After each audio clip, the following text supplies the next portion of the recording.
ग्वालियर चंबल अंचल की बेहद अहम और दतिया जिले की एकमात्र विधानसभा सीट जहां उपचुनाव होना है।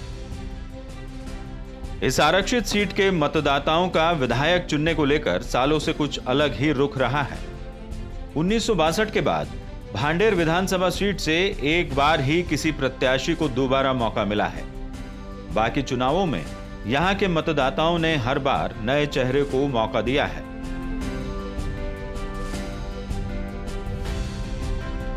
वोटर्स का रुख भांपकर राजनीतिक दल भी यहां हर बार प्रत्याशी बदल देते हैं। कैंडिडेट बदलने से यहां पार्टी को दोबारा मौका मिलता है, लेकिन जनप्रतिनिधि को नहीं। एक बार यहां से जिस प्रत्याशी को मौका मिला भी तो इसीलिए क्योंकि मुख्य पार्टियों से मैदान में उतरे प्रत्याशी पूर्व विधायक थे। ज्योतिरादित्य सिंधिया के प्रभाव वाली इस सीट से 2018 में कांग्रेस के टिकट पर सिंधिया समर्थक रक्षा संतराम सिरोनिया ने जीत हासिल की। रक्षा ने बीजेपी की रजनी प्रजापति को 39,000 वोटों से पराजित कर सीट कांग्रेस की झोली में डाल दी। इससे पहले यहां बीजेपी का कब्जा था। बीजेपी के घनश्याम पिरोनिया 2013 में यहां से विधायक चुने गए थे। उन्होंने कांग्रेस के अन्नू भारती को करीब 7,000 वोटों से हराया था, लेकिन 2018 में बीजेपी ने उनका टिकट काट दिया। इसके चलते बीजेपी को भांडेर में भारी मतों से हार का मुंह देखना पड़ा। ग्वालियर चंबल अंचल की दतिया जिले की भांडेर विधानसभा सीट को बीजेपी का गढ़ कहा जाता है।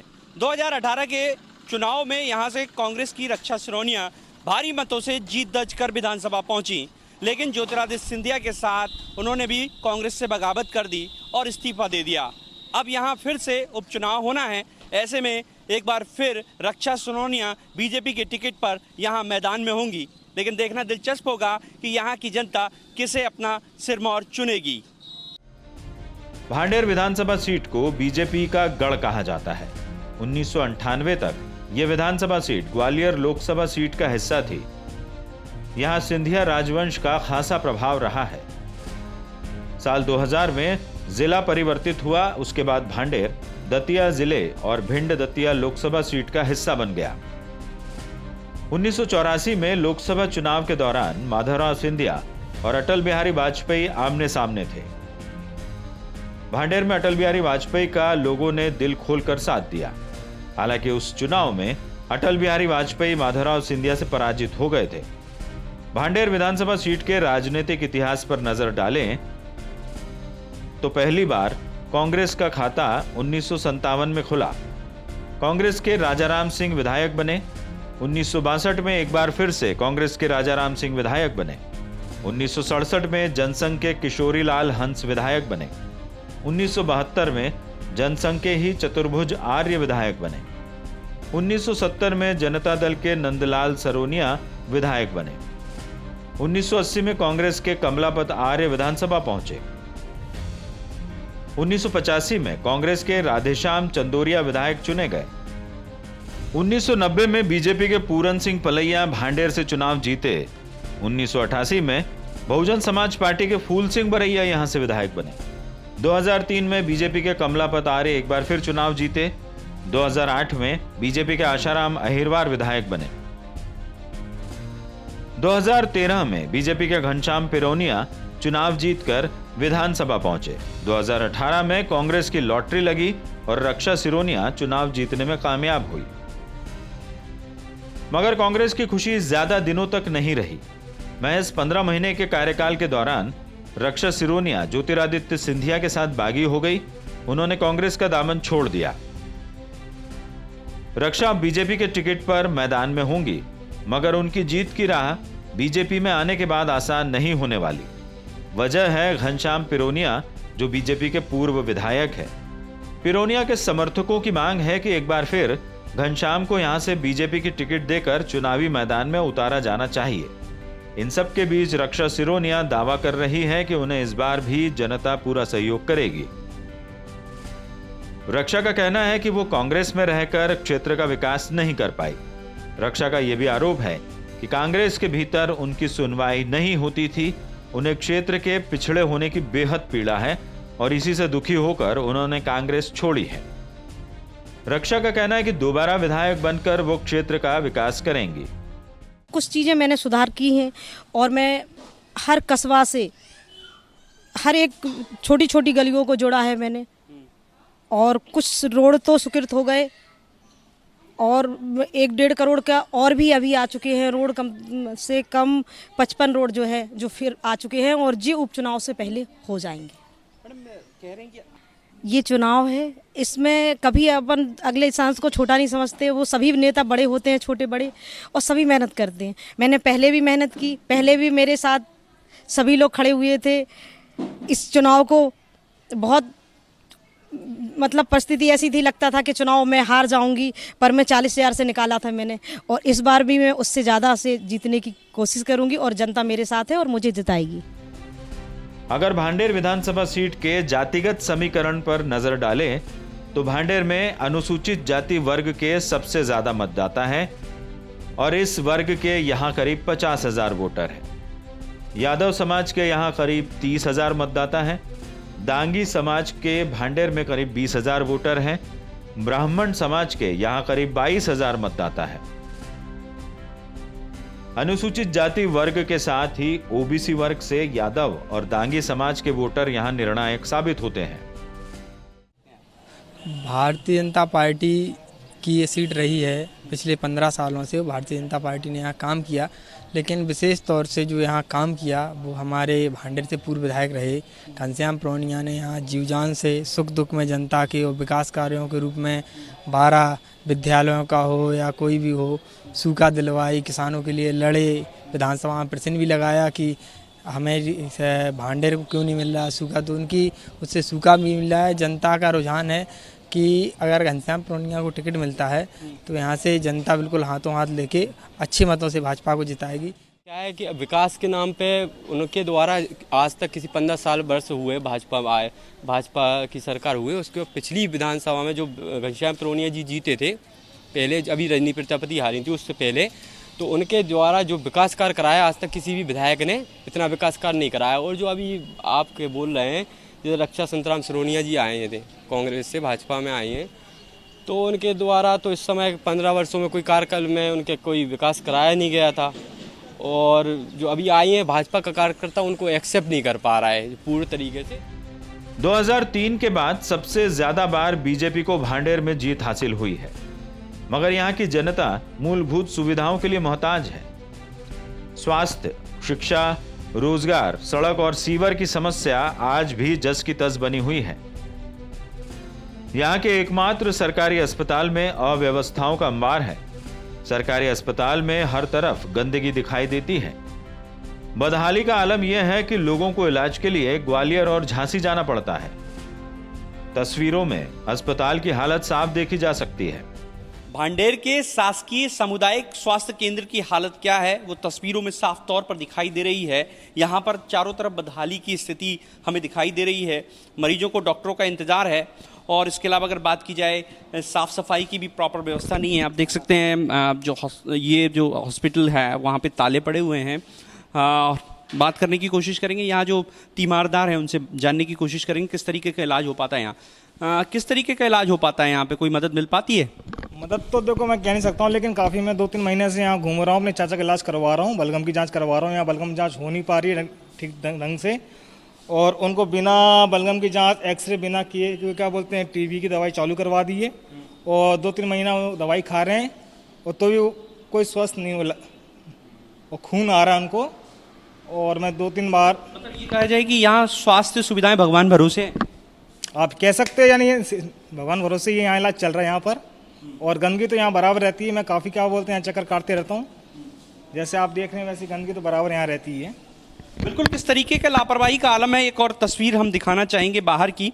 ये जो हॉस्पिटल परिसर है इसके जो बाहर का हिस्सा है आप देख सकते हैं किस तरीके से लोगों ने थूका हुआ है। गंदगी यहाँ बदबू हमें महसूस हो रही है। जो मेडिकल वेस्ट है वो सामने ही पड़ा हुआ है। एक बड़ी लापरवाही है। चारों तरफ गंदगी का आलम है। किसी भी अस्पताल परिसर में स्वच्छता बेहद महत्वपूर्ण है, क्योंकि जो मरीज यहाँ आते हैं अगर वो पहले से बीमार हैं और गंदगी से उन्हें इन्फेक्शन का खतरा बढ़ जाता है, विशेषकर मेडिकल वेस्ट से। तो यहाँ पर स्वास्थ्य सुविधाओं की तस्वीरें बेहद साफ हैं कि यहाँ स्वास्थ्य सुविधाओं के लिए लोगों को बेहद परेशान होना पड़ता है। ये बताइए कि इतनी गंदगी क्यों है अस्पताल में? अभी सर सफाई वाला कर्मचारी आया नहीं है सर। बताते हैं डॉक्टर भी कम है, लोगों को दिक्कत होती है। हाँ सर, 2 डॉक्टर हैं अपने यहाँ, डॉक्टर आर.एस. परिहार बीएमओ साहब, दूसरे डॉक्टर D.S. सुमन, 2 ही डॉक्टर हैं यहाँ। जी सर, इन्हीं के भरोसे है। इन्हीं के भरोसे चल रहा है अस्पताल। बिल्कुल, हम अंदर की भी एक तस्वीर दिखाना चाहेंगे। ये कक्ष है, स्टाफ का ड्यूटी रूम है, वहाँ पे ज़रूर हमें साफ़ सफाई दिखाई दे रही है, लेकिन जो तस्वीरें बाहर परिसर की दिखाई दे रही हैं और अंदर की जो तस्वीरें हैं वो साफ तौर पर हैरान कर देने वाली है कि जिस तरीके के दावे हैं कि स्वास्थ्य सुविधाएं बेहतर हो चुकी हैं, लेकिन उन दावों की यहाँ पोल खुलती नज़र आ रही है। भांडेर का ये दुर्भाग्य मैं आपको इसलिए और कह रहा हूँ कि भांडेर में हॉस्पिटल है और वो भी हॉस्पिटल ना के बराबर है। वहाँ पर जो डॉक्टर लोग हैं वो उतनी सेवाएं नहीं दे पाते हैं, क्योंकि गवर्नमेंट का ध्यान उस विधानसभा पर जाता ही नहीं है। एक तो वो विधानसभा रिजर्व है, वैसे भी पूरे मध्य प्रदेश सरकार का जो बजट है वो रिजर्व सीटों पर उतना नहीं देते हैं जितना वो जनरल सीटों पर देते हैं। शहर के कई इलाके ऐसे हैं जहां सड़कें न होने से लोगों को जल भराव की समस्या से दो चार होना पड़ता है। भांडेर के मंडी प्रांगण की तरफ जाने वाली सड़क बड़े गड्ढे में तब्दील हो चुकी है। खराब सड़कों की वजह से कई बार हादसे होते हैं और लोगों को चोट लगती है। मंडी जाने वाले लोगों को तो सबसे ज्यादा परेशानी का सामना करना पड़ता है। दूर दराज से मंडी आने वाले किसानों के लिए कोई सुविधा नहीं है, ना ही रात बिताने के लिए कोई साधन, ना ही खाने के लिए कोई इंतजाम। गर्मी में पीने के पानी के लिए लोग तरसते हैं। भांडेर में पेयजल संकट भी एक बड़ी समस्या है। भांडेर में सड़कों की हालत क्या है वो यहाँ देखने को मिल रहा है। आप देख सकते हैं ये मंडी रोड है। मंडी रोड पर किस तरीके से जल भराव है और सड़क बनी नहीं है। आगे ही जाकर डिग्री कॉलेज है, लेकिन लोगों को इस खराब रास्ते से होकर गुजरना पड़ता है, बहुत दिक्कतों का सामना करना पड़ता है। स्थानीय लोगों के मुताबिक यहाँ जनप्रतिनिधियों ने कोई ध्यान नहीं दिया है, इसके चलते लोगों को काफ़ी दिक्कत होती है। हम बात करने की कोशिश करेंगे कि क्या क्या परेशानी बनी हुई है भांडेर में।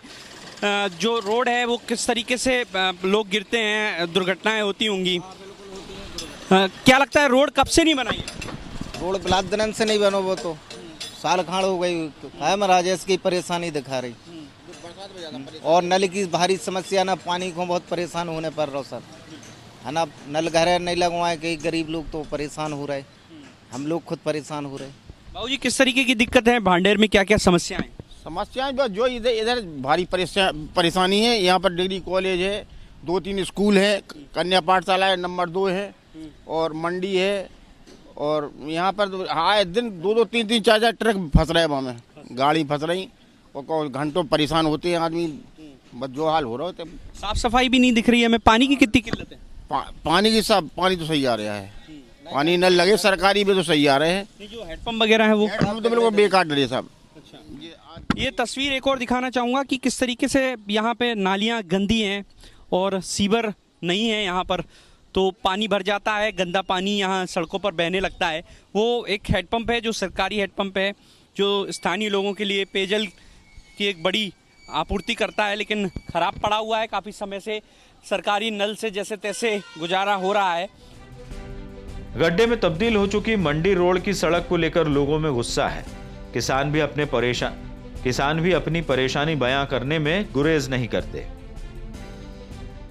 भांडेर की कृषि उपज मंडी में जो समस्याएं हैं वो यहाँ साफ तौर पर दिखाई दे रही है। इस समय हम मौजूद हैं मंडी प्रांगण में। आप देख सकते हैं ये जो मंडी प्रांगण है, यहाँ दूर दराज से किसान आते हैं। भांडेर के विधानसभा के आसपास के जो किसान हैं वो यहाँ अपनी उपज बेचने आते हैं, लेकिन दिक्कतों का सामना उन्हें बहुत ज़्यादा करना पड़ता है। ये जो तस्वीरें आप देख रहे हैं गंदगी की, यहाँ सड़क नहीं है सबसे पहले तो, और सड़क के बावजूद यहाँ पे गंदगी बहुत बड़ी समस्या है। किस तरीके से कीचड़ बहा पड़ा हुआ है और किसानों के लिए अन्य जो सुविधाएं होनी चाहिए, कैंटीन नहीं है। अगर रात ज़्यादा हो जाए तो रुकने के लिए जो दिक्कतें होती हैं वो सबसे ज़्यादा होती हैं, और अन्य जो समस्याएं, खाने पीने की जो समस्याएं वो होती हैं। तो किसान यहाँ आता है तो परेशानियों का उसे सामना करना पड़ता है। किस तरीके की दिक्कत होती है मंडी में? ये क्या है, ये ट्रैक्टर नहीं चल पा रहा है, और ये बात की लान से ट्रैक्टर नहीं आ रहा है, बीच बीच में घुस जा रहा है ट्रैक्टर। और खाने पीने की भी दिक्कत होती है? हाँ, खाने पीने की भी दिक्कत होती है। 3 घंटा खड़े हैं अभी ट्रैक्टर की भी, चल जावे ट्रैक्टर लेके, बीच बीच में घुस जा रहा है लान में। अव्यवस्था का आलम है। बिल्कुल सही बात है। ये यहाँ कीचड़ है, आने जाने की परेशानियाँ पैदा हो रही हैं। यहाँ पानी की सेवाएं उपलब्ध नहीं है, किसान परेशान होते हैं, मरीज भी परेशान हो रहे हैं। ये कोई सारी समस्याएं खराब हैं। काफी पुरानी मंडी है, दूधराज का किसान आता है पूरी भांडेर विधानसभा क्षेत्र। भांडेर विधानसभा का आता है, यूपी का भी आता है यहाँ पे, लेकिन यहाँ पे क्या बहुत कमी है। पहले क्या जो है कम से कम ये समझो आप 2 दिन से टैंकर आते हैं, बहुत दूर से आते हैं। पेयजल की व्यवस्था सिर्फ एक ही जगह है, वो भी एक हेडपंप है। बाकी शेष बता रहे वहाँ पे किसान लोग तड़पते हैं पानी पीने के लिए, व्यवस्था करी जाए। और एक और समस्या है, दूसरा कांटा भी होना चाहिए। कांटे पे क्या सारी टैंकर चलते हैं, दूसरे टैंकर की व्यवस्था होनी चाहिए। बिल्कुल बिल्कुल। यहाँ पे आपको एक तस्वीर दिखाना चाहूँगा किस तरीके से एक धर्म कांटा है। यहाँ पर किसानों को अपनी तौल के लिए, जो उनके जो उपज होती है उसकी तौल के लिए लंबा इंतजार करना पड़ता है। इस दौरान पेयजल व्यवस्था, अभी जिस तरीके का मौसम बना हुआ है, गर्म मौसम होता है, तो गर्मी में पानी के जो पीने की जो स्रोत हैं वो यहाँ पर नहीं है, इसलिए उन्हें काफ़ी दिक्कत होती है। भांडेर के मुख्य बाजारों में भी गंदगी देखने को मिलती है। लोगों को गंदगी के साथ ही ट्रैफिक की समस्या का सामना भी करना पड़ता है। पार्किंग न होने से मुख्य बाजारों में अक्सर जाम की स्थिति बन जाती है, जिसके चलते दुकानदार और बाजार में आने वाले लोगों को काफी दिक्कत होती है। ये आप देख रहे हैं कि भांडेर की प्रमुख सब्जी मंडी है, लेकिन सब्जी मंडी में जिस तरीके से हम पीछे का हिस्सा देख रहे हैं, वहाँ जहाँ सब्जी की दुकान लगी हुई है वहाँ से चंद कदम की दूरी पर गंदगी का आलम है। सभी जगह कचरा दिखाई दे रहा है, तो गंदगी होने से काफ़ी दिक्कतें लोगों को होती हैं। जबकि होना ये चाहिए कि यहाँ पे साफ़ सफाई की प्रॉपर व्यवस्था होनी चाहिए, लेकिन यहाँ पर हमें साफ़ सफाई नहीं दिखाई दे रही। आप सब्जी लेने आए, देख रहे हैं सब्जी मंडी में गंदगी बहुत है पीछे। हाँ सर, दिखाई तो दे रही है गंदगी है, और आने जाने में प्रॉब्लम आती है। पीछे भी काफ़ी गंदगी पड़ी है, आने जाने यहाँ पे आगे भी है, तो ऐसा सर बहुत दिनों से चल रहा है ये। बहुत दिनों से जी। तो जब गाड़ियाँ आती हैं तो किस तरीके की दिक्कत होती है? ट्रैफिक गाड़ी जब आती हैं तो यहाँ क्या है कि मतलब निकलने में मुश्किल पड़ जाता है। जैसे कोई बाइक से आता है, कोई पैदल आ रहा है, तो उसको मतलब साइड देने में यहाँ मतलब दुकान पे भी प्रॉब्लम आ जाती है, जहाँ साइड में आते हैं अपन तो समस्या ना, मतलब आवे जावे मतलब भारी दिक्कत है। मोटरसाइकिल है या मतलब पशु आ रहे हैं तो पशु मतलब जो निकलने में मतलब दिक्कत परेशानी पड़ती है। जो भी चले जो करा होगा पशु। क्षेत्र में पानी, बिजली, इसकी कैसे इंतजाम है? पानी इंतजाम को तो मतलब जो लाइट जो है किसान के लिए मतलब केवल 8 घंटा मिल रही, 24 घंटे में 8 घंटा मिल रही है, और वो भी टाइम पे नहीं मिल रही। हाँ, और पानी वर्षा मतलब हो नहीं रही है। ये तस्वीर आप देख सकते हैं सामने, एक सामने शासकीय संस्कृत विद्यालय दिखाई दे रहा है। ये मेन रोड है। जब स्कूल चालू हो जाता होगा तो यहाँ से बहुत ज़्यादा दिक्कत होती है लोगों को, और जब ये गाड़ियाँ निकलती हैं तो मार्केट बहुत कंजेस्टेड है, पार्किंग आदि की व्यवस्था नहीं है, तो बहुत ज़्यादा तकलीफ़ें लोगों को होती हैं। हालांकि यहाँ लगातार दावे किए जाते रहे हैं कि स्थानीय जो बाज़ार है उसमें पार्किंग आदि की व्यवस्था की जाएगी, लेकिन यहाँ पर जो तस्वीरें हैं वो बेहद हैरान कर देने वाली हैं। भांडेर के लोग मूलभूत सुविधाएं न होने से परेशान हैं, तो कांग्रेस भी यहाँ फिलहाल परेशान है। कांग्रेस से टिकट मांगने वालों की यहाँ लंबी फहरिस्त है। रक्षा सिरोनिया के पार्टी छोड़ने के बाद कई दावेदार अपने लिए टिकट की मांग कर रहे हैं। इनमें 2013 में घनश्याम पिरोनिया से चुनाव हार चुके अन्नू भारती, महेंद्र बौद्ध, डी राहुल और फूल सिंह बरैया जैसे कई नाम चर्चा में हैं। जी, अब वो पार्टी का प्रोसीजर है, जो भी है पार्टी जल्दी से ही प्रत्याशी घोषित करेगी, और हम सब लोग मिलकर जो है कांग्रेस को यहाँ से विजय बनाएंगे। नहीं, जैसे कोई भितरघात तो नहीं होगी? जैसे नहीं, सब कांग्रेसी एक है, कोई भितरघात नहीं होगी। हालांकि स्थानीय का रुझान है जनता के मन में, कोई हमें स्थानीय प्रत्याशी मिले, लेकिन पार्टी जिसको भी सम्मिल देगी सारे कांग्रेसी एक होकर काम करेंगे। नहीं, बिल्कुल नहीं है। हम जितने भी प्रत्याशी जो बनना चाहते हैं, जो टिकट मांग रहे हैं, जिसको भी टिकट मिलेगा, सभी प्रत्याशी एकजुट होकर के कांग्रेस को जिताने के लिए जी जान लगा देंगे। एक्चुअली क्या रहा, भांडेर में कभी लोकल उम्मीदवार नहीं मिल पाया। या तो बाहर के लोग आते हैं, बाहर के लोगों को टिकट मिलता है, चुनाव लड़ा, जीते या हारे वो चले जाते हैं, तो उससे जिम्मेदारी के साथ काम नहीं हो पाता है विधानसभा में। अगर कोई लोकल आदमी को टिकट मिले, वो जीते या हारे, तो वो फिर क्षेत्र में काम भी करता है। अगर मुझे पार्टी मौका देती है फिर वहाँ से लड़ने के लिए, तो मैं भांडेर विधानसभा क्षेत्र से मैं लड़ने को, पार्टी लड़ाती है तो लड़ूंगा, और जीत करके जो अभी तक भांडेर विधानसभा में किसी भी प्रकार का विकास नहीं हुआ है, और मैं उस क्षेत्र का विकास करूंगा, और मैं कोशिश करूंगा कि 230 विधानसभा क्षेत्र हैं, उसमें जो डेवलप विधानसभा हैं, उन विधानसभाओं जैसी इस विधानसभा को बनाना। कांग्रेस ने भांडेर में जीत हासिल करने के लिए रणनीति के तहत यादव समाज के नेताओं को सक्रिय किया है। कांग्रेस के जिला अध्यक्ष नाहर सिंह यादव यहां यादव समाज के वोटरों को साधने में जुटे हुए हैं। यादव जो हैं वो 24,000 यादव हैं, और ऐसे 22-23 हज़ार के करीब दांगी हैं। ये दोनों जातियां जो हैं पूरी तौर से कांग्रेस के साथ लगी हुई, क्योंकि ये जातियां पशुपालक और किसानी खेती किसानी से ताल्लुकात रखती हैं। इस वजह से वो सब जो हैं कमलनाथ जी की वजह से बहुत प्रभावित हैं, और इसीलिए कांग्रेस 100% जीतेगी, ये हमारा पक्का है। भांडेर विधानसभा सीट जीतना कांग्रेस और बीजेपी दोनों के लिए ही साख का सवाल है। कांग्रेस ने सिंधिया की बगावत के चलते अपनी सीट गंवाई है। 2018 के चुनाव में सिंधिया के जादू के चलते कांग्रेस ने ये सीट बीजेपी से छीनी थी, लेकिन अब जब सिंधिया कांग्रेस छोड़कर बीजेपी में आ चुके हैं, ऐसे में भांडेर के किले को फतह करना कांग्रेस के लिए बड़ी चुनौती है। वहीं बीजेपी रक्षा के सहारे अपने गढ़ की रक्षा करने की सोच रही है। वहीं सियासी दांवपेच से इतर भांडेर विधानसभा क्षेत्र में आज भी विकास जनता की पहुंच से बहुत दूर है। स्थानीय लोगों को आज भी विकास का बेसब्री से इंतजार है। उपचुनाव में भांडेर के किले पर कांग्रेसी झंडा फहराएंगे या बीजेपी जीत का परचम फहराने में कामयाब होगी, इसका फैसला जनता की अदालत में होगा। Bureau report, Bansal news.